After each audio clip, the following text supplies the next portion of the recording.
Thank you, Steffi. Thank you, Alessia. Thank you, GL. Thank you, Mark Fernandez and Franziska Schliegel and the entire team of DLD. We wouldn't be here without you, and we love it every year. Thank you so much for having us. We have a loop here. I think Paula and Emiko and Stefano were nice enough to share some images that we just leave running here randomly, so you see exactly what it is that the panelists that were so kindly introduced by Steffi are actually doing. I wanted to jump right in.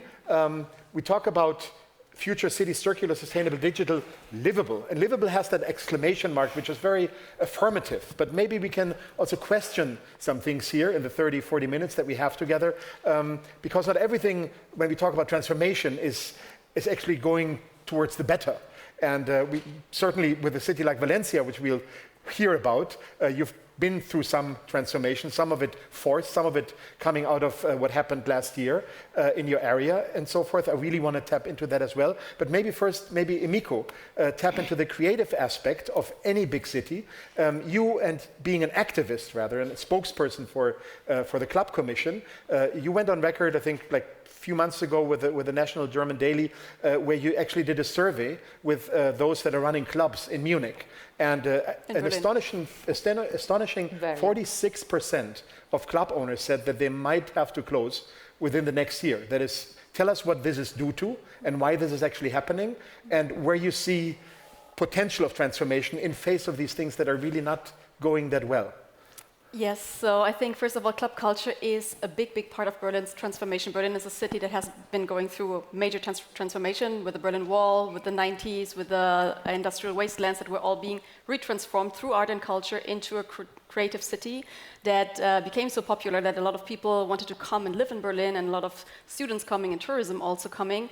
So I think the creative scene, the club culture and the nightlife is a very vital part of the city that makes the city livable. First of all, and also transformed like old unused spaces into creative spaces where people can meet, where art and culture is happening. And to know those numbers, I mean, in the face of gentrification, of rising costs in general in the city, rising living costs also, especially for younger generations, it became increasingly difficult to run cultural spaces, to keep them, maintain them. A lot of them were being driven out of the city centers, had to close their doors.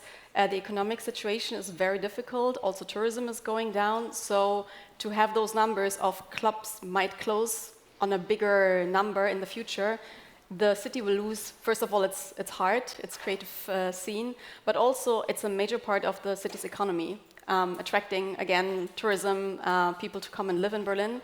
So the transformation is ongoing, definitely. I still think it's also part of it, and club scene and subcultures and the art scene is always something very resilient, flexible, dynamic, that always also changes and will also find its way.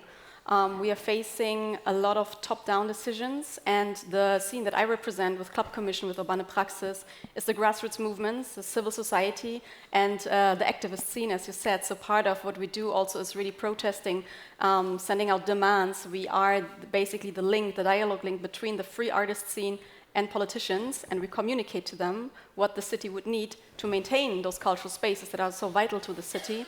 And that is extremely challenging, as you can imagine.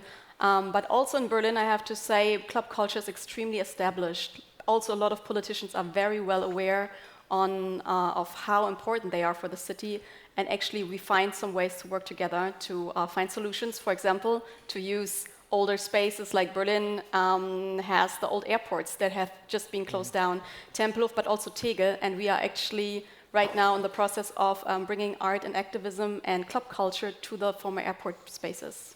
I mean, when it comes to clubs, you made it very clear that it's, that it's rents that are going up, that it's taxes that are going up, young people are drinking less alcohol in clubs and so forth, minimum wage, all of that comes together. Yeah. At the same time, you always say that nothing always has to adhere to the tyranny of the bottom line.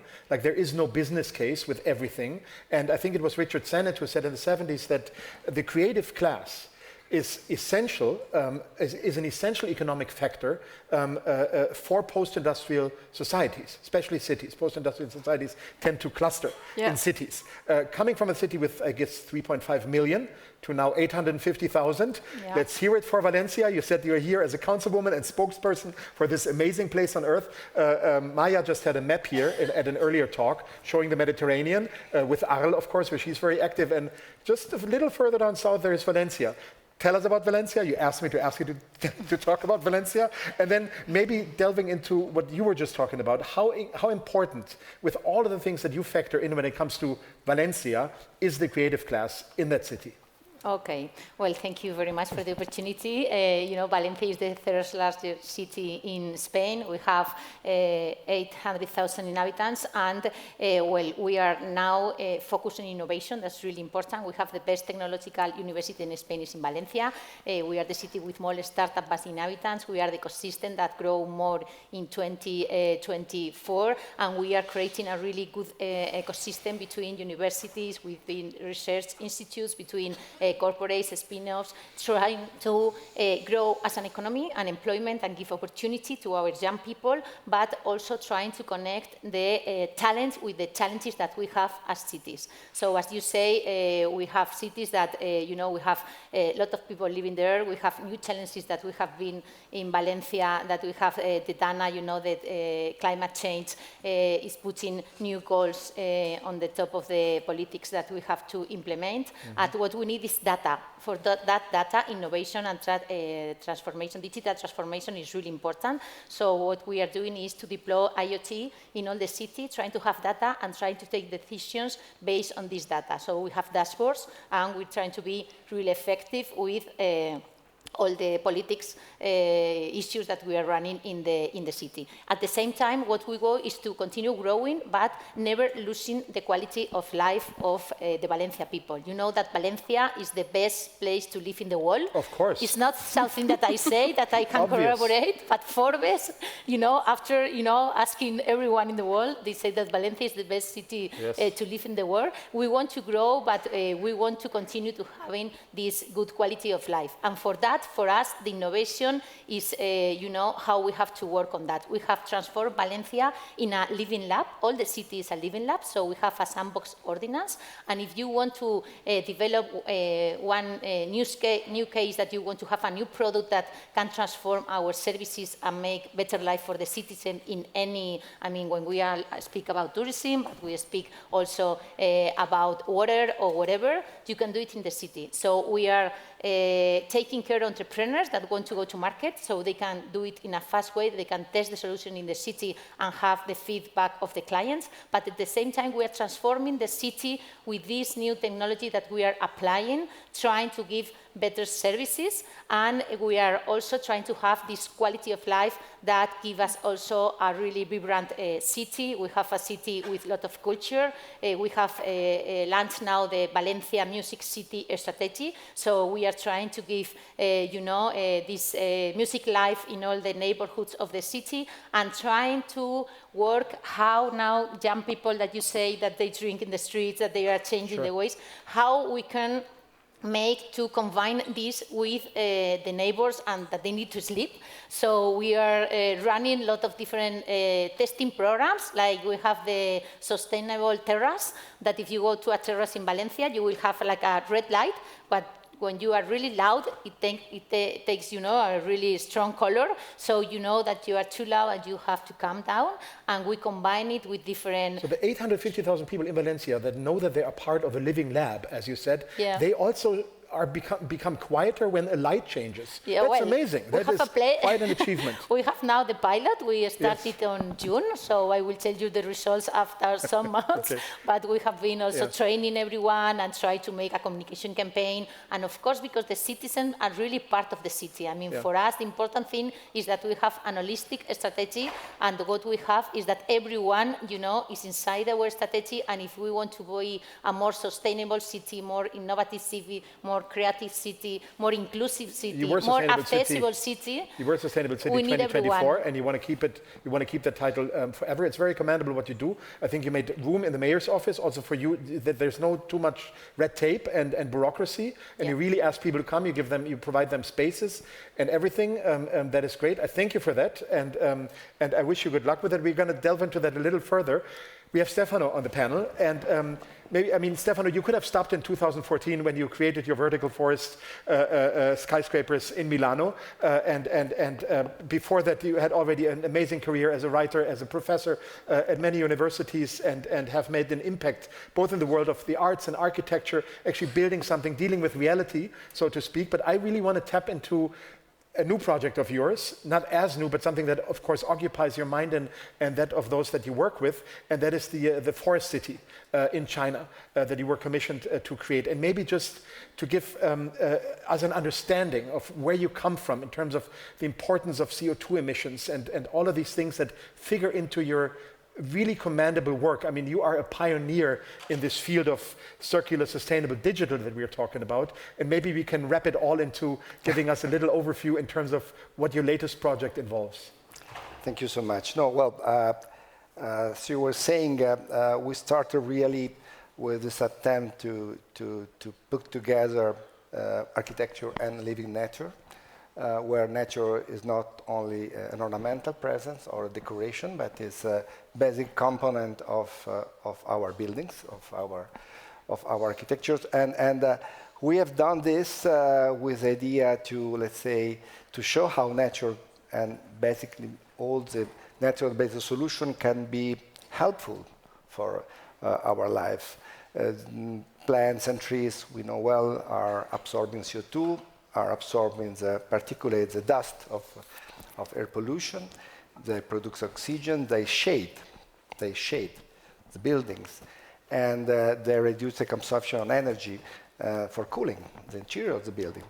And then they promote biodiversity in a vertical forest or in forest city. Biodiversity and the connection between biodiversity spots, it's an amazing way to try to, let's say, to make our life, our daily life better. And again, plants and trees are helping our our lifestyle. So I think there are so many advantages that can demonstrate that the presence of trees and the urban forestation is one of the most efficient, let's say inclusive, and let's say also in a certain way, I could say democratic form of resistance to global warming. And so we have scaled the idea of vertical forest to larger environment, and that's how the idea of forest city was born. We are now following one project in China, one in Mexico, and some other project where we are, let's say, thinking how to multiply the number of buildings that are done for not only for humans but also for trees and the birds.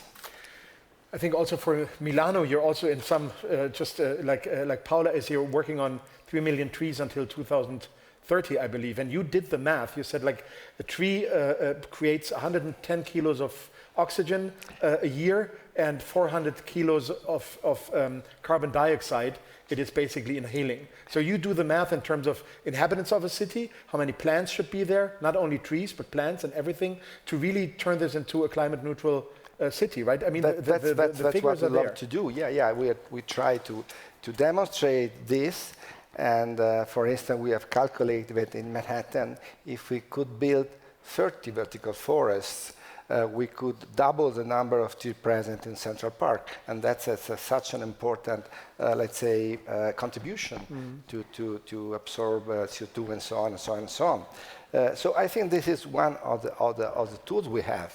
It's not unique, for sure. We have also to work a lot on green corridors, on enlarging our parks, our gardens, create orbital forests around our cities, and connect all this. Because this is a tribute to Richard Weller, who was a genius of this idea of promoting urban forestry. If we connect the biodiversity hotspot, we multiply their advantages and their capacity to reduce the heat, produce oxygen, and so on and so on. It seems that one of the mottos of the architectural biennial by Carlo Ratti, who I will go into a little later, is basically also taken from your thinking, where he says, like, architecture has to learn from the tree, and not the tree just has to be used for architecture. Yes. If we can create something that a tree can create by and of itself, then we're done. Like we can stop. And I want to just open this up to Emiko, and of course to you, Paula.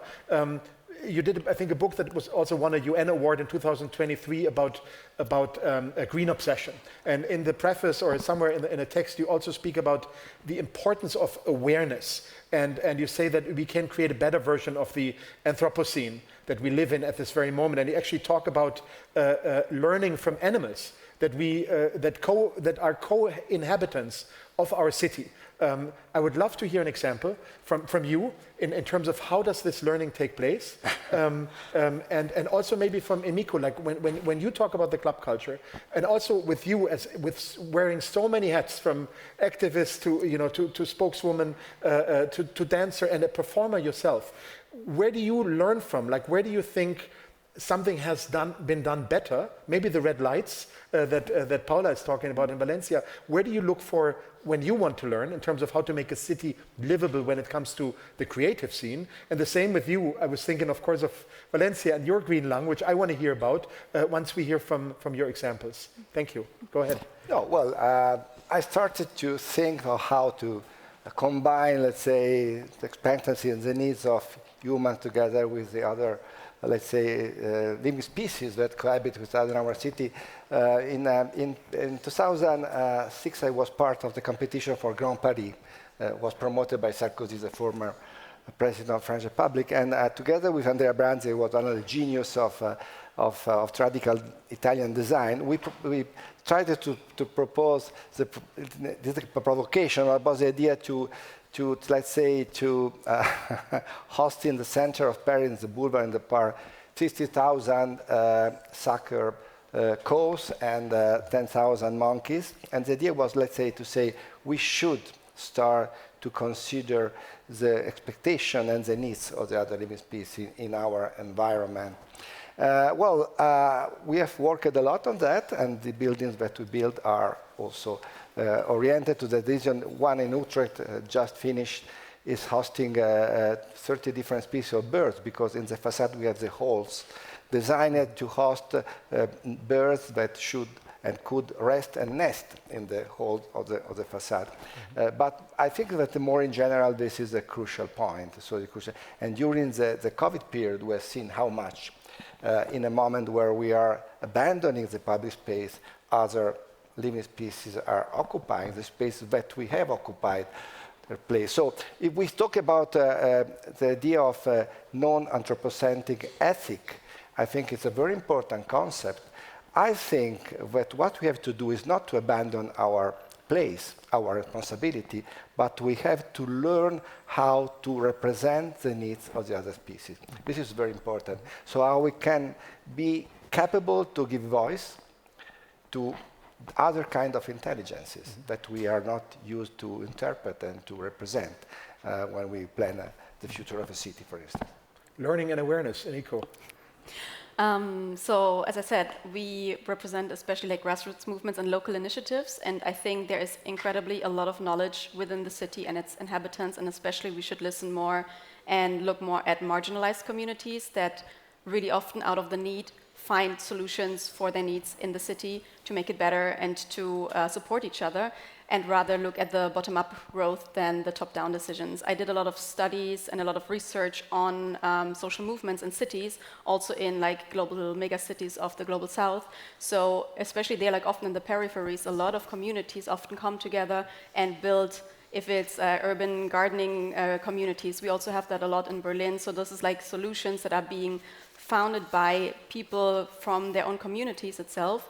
And there's a lot of them, and especially also migrant communities like in Berlin that bring solutions and bring new networks and new ways of reactivating the city and connecting themselves. And I think this is like a very important part to look at rather than, just trying to solve the problems top down. And in Berlin, also the club cultural scene, the creative scene has a long tradition of the so-called like the squats that we had in Berlin, like a lot of the houses that were just being occupied, that were just being taken and retransformed into housing communities, where also a lot of them queer feminist housing communities of safer spaces for especially marginalized groups, people who don't feel safe everywhere. Those are very important projects that have been evicted and that have been closed down over the years. And I think to really give the space for people to grow their own spaces and to realize their own needs is very vital to cities and a better way to solve problems also when it comes to environmental questions. Traveling the world, do you have seen anything where you're saying, oh, this is greater than in Berlin, this could be implemented? For example, I studied for some time in Cairo, and I think in Cairo there is incredibly a lot of interesting potential, especially from local communities. There are some projects of, for example, putting gardens on the rooftops. And I think also in Berlin, there is so much space on the roofs that are not being used, where you could put gardening, where you could put like garden boxes for the local neighborhoods to grow their vegetables, also for children, I don't know, to have access to that kind of spaces. We have that in some spaces in Berlin, in like industrial, just like here, like the vertical gardens also. But there is a lot of that kind of projects, of recycling projects, of upcycling projects that have been done, especially in Cairo, that I think are incredibly inspiring. Great. Paula, the floor is yours. There's so much to say about Valencia. Yes, well, when he was talking about biodiversity, well, we have this living lab, but it's not only for the inhabitants, also for animals. And you know that the bees are really important for the biodiversity. And what we have done is to put them sensors. So we have like, the control, and we are studying how is the evolution in the different months and how the community of bees act in the city. So we can learn about that, and we can see how we can, work with this. So we do it with everyone. We are really living lab. And talking about footprint, for us we have been a Green Capital 2024. So for us, sustainability, is really important. It's in all the different policies that we are implementing in the city. And the challenge, because we were able to measure the footprint in the city, like the tourism or in different sectors, but not to absorb it. And what we are doing now, we have one of the biggest orchards in a city in Europe, inside the city. So we are now making agreements, trying to absorb in the orchards and making, a progress with the farmer and with everyone. So we are, trying also to compensate and not just to measure what we are doing, but we have to, go forward and to have a better city. And well, maybe if you want to speak about the Dana, it has been, of course, the worst natural disaster that we have had in Spain, but I think that also in Europe. We had it 1 year, what it was the 29th of October, and this has made us try to become this crisis an opportunity through innovation. What we need is to be more resilient. What we need is to have the citizens more prepared. So we have now a training program. We are trying to train the whole inhabitants of Valencia in safety. So we are trying to prepare them not only to floods, because this has happened to us, but I think it has happened to any city because we have the same challenges, but also to high temperatures, also when we have hurricanes or any emergency that we have in the we can have in the city. We want the citizens to be prepared and to know how to act. But you know that 50% of the 228 people that die in the Dana of Valencia die because they went to take the car, So, there are some really bicycle issues that we have to show to everyone. We have to teach in the schools, of course, also to the children. We have to have different training to the old people because they have different necessities. We have to train also the vulnerable people, and that's what we are doing now. And from the city council point of view, what we need is, as I told you before, to have data. We need to try to simulate situation to can predict what can come and how we have to act. And for us now, the challenge is to go from smart cities Valencia is a quite well-known smart city because we had the first smart city platform of Europe in 2013, but we have to go from a smart city to digital twins. What we need is to have these different neighborhoods that are in a complicated zone of Valencia, you know. We have now the challenge to have this virtual representation of these neighborhoods, so we have all the data and we can create in a virtual world what we think is better for the city in, you know, mobility, sustainable mobility, in all the different services that we have, make simulation and make how we can make it more safety, you know, with different infrastructures that we have to develop. And also it's a challenge to connect with the citizens. So also the Cityverse is something that we are working now, how we can co-create with the citizens, because they are the better sensors, because when we talk about innovation, when we talk about technology, and when we talk about sensors, of course, technology is really important, but the better sensors in the city, of course, they are, you know, the inhabitants, the citizens that we have there. So we need to connect with them, we need to have real-time information, and we need to be prepared to be a resilient city, because we really think that we don't know what had happened, because we have never imagined that something like what we live there can happen to us. I mean, you speak of the use of AI as a tool, whereas you don't need to draft things anymore in your office, but you can get data in real time, which I think is something that can also come out of a crisis, and that is also what I want to explore a little further with you. Going back to that horrendous flooding with over 200 people dead, I think 36,000 people displaced, etc., in the matter of weeks. In 1957, you had the Turia flooding already with the big river, 81 people dead. I'm just mentioning that. I mean, it's a horrible event, obviously, because the Turia River. Then I think city planners were thinking, let's turn this into a highway, and ideally it became the green lung of Valencia. No. So there's some planning ahead, which of course pays off in the long run. This is the challenge we had at that moment, and how the crisis became an opportunity, and how the citizens, because as you know what we did is we have different paths of the river, and we transform the river. We have two options. It can be a motorway, or it could be a really green park, and the citizens go to the street and say, no, we want a green park, you know. And so now is one of the largest park that we have, 9 kilometers in Europe, and is the heart of the city. You have there culture, museums, sports, family activities. I mean, it's really the heart of the city. And now the challenge is, of course, how we can improve using public space. We are trying to have better mobility, more sustainable. We are really with more pedestrian areas. We are, the bikes here in Munich, I've seen that is really, for us it's easier because we have really good weather. We have 350 days of sun, but I think that you take it even raining a lot. Yes, great. But yeah, we're working a lot trying to transform the city. And you just gave us very good examples, Paula, in regard to how you turn a crisis into an opportunity. And Stefano earlier mentioned also COVID, and you also in your interviews you talk about COVID a little bit. Now there's Noah Harari who talked about that either we come out of this crisis in national isolation or in international solidarity, in a big piece in the FT during COVID. There was also Arundhati Roy who wrote, and I think that's now become a trope, that we should look at the pandemic as a portal. Either we go through this portal with all of our petty fights intact, or we actually dare to envision a brighter future together. So there was always hope. I wonder, but you both made the point, I think, that COVID also, or crisis in itself, in terms of COVID brought out also some good aspects that still reverberate within the city. Maybe you can give an example, because you've talked about COVID before, and I want to delve into the crisis mood with you again, where you learned from crisis, or mentioning COVID earlier, how that might have affected your work as well. Thank you.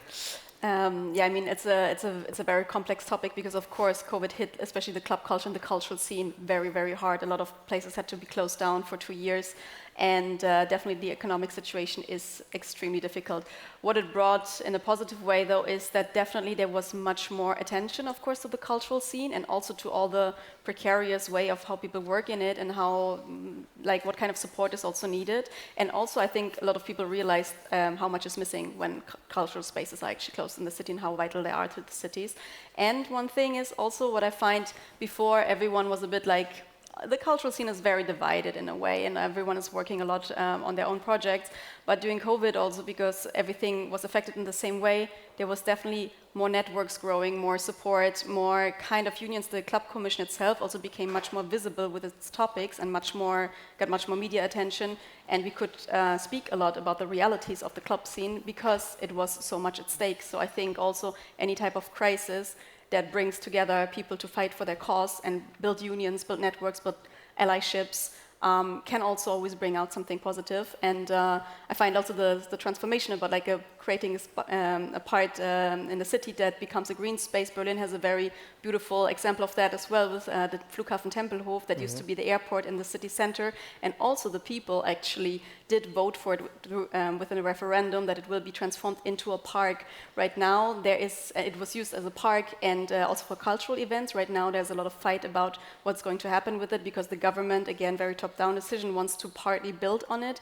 And I think there's also something important to mention that we are never detached from the political system. Right now, we have a very conservative government in Berlin for the first time in 16 years that is destroying a lot of the art and cultural scene, also through budget cuts.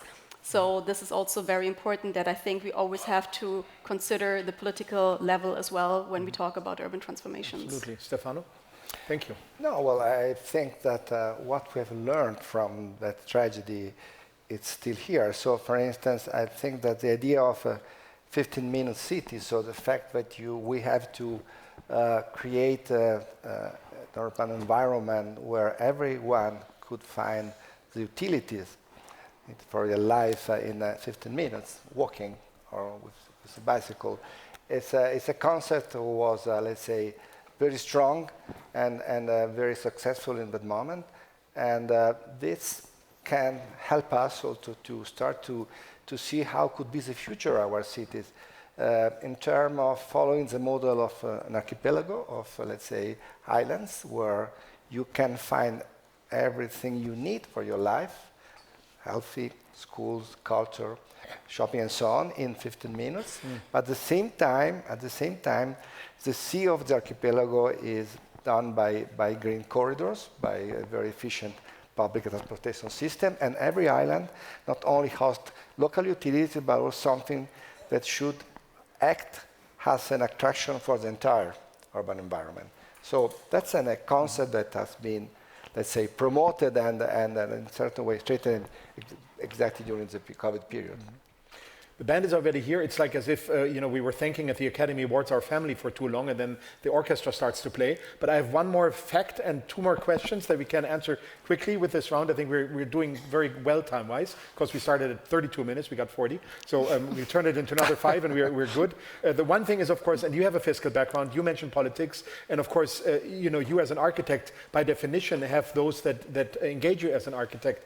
For the World Bank publication in 2025, they said that low carbon urbanization, the investments that need to be made in low and middle income countries are between $300 billion and $820 billion over the next 10 years. So if you want to achieve that city that we all talk about, it's a lot of budget that needs to be invested in that. And so as we're talking about investment, just one word from the sponsor, because we've heard circularity before. We have launched here at the IAA the iX3, which is a completely electric vehicle. We have created the Vision Circular in 2021, working really with renewable energy sources, also when it comes to the raw material that we use. And we have for 30 years worked with cities like Rotterdam and Munich, obviously, to have a holistic approach when it comes to cars in the city. And we work with public transportation, to come up with solution. Of course we are, not only because of our belief, but also because of our core business. We still believe in the individual freedom of being able to go from A to B by yourself within this 15-minute radius, ideally with a bicycle. But urban mobility is definitely something that is of essence. I just want to ask you, and really, city cars in cities, yes or no, and why? Maybe you can just say something, regardless of this being. BMW being a sponsor here. So just an honest answer from your guts, okay. Because we want to learn. I think common sense. I mean, what you can say is no cars, and if you don't have a really good public transport. So you have to begin from down to the top. If you don't want cars in the city, you have to work a lot. You have to have a really strong public transport. You have to have bike lanes and opportunity to the people to arrive to everywhere. And after you have that, then you can take the cars after. What you cannot say is without a good public transport lines and without alternative for the citizen to say, don't use the cars, go everyone with bikes, because maybe I have 4 children, I have to go a lot of places with them. Although 350 sunny days. I need to have opportunity, you know, to move in the city with public transport. So you have to give good services to the citizens, and then you can say, okay, this no, on this yet. But before you have to do your homeworks. Got it. Thank you. Emiko? I would definitely agree on investing in public transportation and also in bike lanes. Right now we are facing a situation in Berlin where our conservative government is actually taking out bike lanes again and bringing more cars into the city and being very much narrow-minded and very much backwards in the whole city development compared to other cities in Europe. And also we're facing a situation in which the German government wants to build a highway through the city that would destroy local neighborhoods, environment, and also evict more than 5 clubs that are actually right now at risk at Ostkreuz in Berlin, which caused a lot of protests because also it is the most expensive highway ever built in Germany. Per meter, it's more than 250,000 euros for now. That's just right now the cost calculation. So a huge investment into bringing more cars into the city and very backwards kind of thinking. So I think, first of all, this really needs to change of also what is the value for the city. And again, listening also more to local initiatives and how they want to live. And that's definitely more bike lanes and less cars and better public transportation. Delighted you've given that some thought. Stefano? No, just free short answer. First, for sure we should work trying to substitute parking surfaces with plants, with nature, with trees, first. Second, I believe in cars. I believe in the future of electric cars. But, and this is a third, I believe that they should become more and more shared goods, like common goods, capable to be customized in relation with the single users. So this is a way to imagine that the future of car will not be related with possession, with private possession, but more with a public use. But, and I think this is so important in all the innovation that are now the stage, that in terms of environment, in terms of material, in terms of colors, in terms of sound, every car could recognize you or her or me and change their identity in relation with what you need. We're working on that. Yeah. Thank you. I promised one last wrap-up question that I want to ask because I asked Carlo Ratti, the director of the Architectural Venice Biennial that you already have participated in many times. It's still up until November 23rd this year, so go and visit it. And basically the theme that we were talking about today is pretty much the theme of the Architectural Biennial in Venice. So the one thing that I asked him, what can I ask the panel? And he actually did some research, AI-based, with Harvard and MIT and Yale, with New York and Philadelphia and another city in the United States, proving that basically 50 years ago, human beings were spending a lot more time in public spaces than they are now. Maybe they're just rushing to work, or maybe they spend their time in Starbucks. There's a margin of error, certainly. But the question is, how do we save the public, and that was the last question that we all agreed on answering very briefly, how do we save the public space, you know, in the digital age? Someone is calling you. No, 3 more. 3 answers. How far did you go over? Do you know? We started at 32 minutes. We have 40 minutes to talk about it. We don't want to prolong this further. I asked my last question and we're out of here. Thank you. Go ahead. No, for me, a public space should, just less for 20 seconds, a public space should be unpredictable in their possible uses. Otherwise, it's not public. Otherwise, it's another thing. So a public space could be in condition to host a public concert, a murder, a marriage, everything. This is public. Unpredictability of the public space. Public spaces should be squatted and transformed. Great. You have to give good opportunities to the citizens to enjoy the city in the public space. So you have to have culture, music, family activities and everything. So trying to make sociability in the city between all the neighborhoods. Thank you so much. Apologies to GL. I thank you for your endurance, and I think we got something out of this talk. Thank you, Stefano, Emiko, and Paula.